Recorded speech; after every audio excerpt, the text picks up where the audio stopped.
فرضوں کی تیسری اور چوتھی رکعت کے اندر قل ہو اللہ نہیں پڑھنی ہوتی، لیکن اگر کوئی پڑھ لیتا ہے تو کیا حکم ہے؟ نہیں پڑھنی ہوتی۔ اس کی وضاحت توجہ کے ساتھ سمجھ لیں۔ فرضوں کی پہلی 2 رکعتوں میں سورہ فاتحہ پڑھنا بھی لازم ہے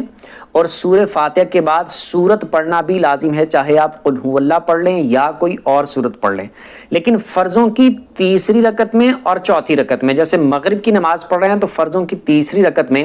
اگر آپ صرف سورہ فاتحہ پڑھ کے رکوع کر دیتے ہیں، سورت نہیں پڑھتے، تب بھی آپ کی نماز بالکل ٹھیک ہوتی ہے۔ اور 4 فرضوں کے اندر تیسری اور چوتھی رکعت میں، یعنی ظہر کے 4 فرض، عصر کے 4 فرض اور عشاء کے 4 فرضوں میں اگر آپ صرف پہلی 2 رکعتوں میں سورہ فاتحہ کے بعد سورت پڑھتے ہیں، تیسری اور چوتھی رکعت کے اندر اگر آپ سورہ فاتحہ کے بعد سورت نہیں پڑھتے، قل ہو اللہ یا کوئی سورت نہیں پڑھتے، تب بھی آپ کی نماز بالکل ٹھیک ہوتی ہے۔ لیکن اگر کوئی بندہ فرضوں کی تیسری اور چوتھی رکعت کے اندر قل ہو اللہ یا کوئی سورت پڑھ لیتا ہے تو اس میں کوئی گناہ نہیں ہے، نماز پر کوئی اثر نہیں پڑتا، تب بھی نماز بالکل صحیح ٹھیک ٹھاک ہو جاتی ہے، بلکہ سورت پڑھنے کی وجہ سے ثواب زیادہ ملے گا۔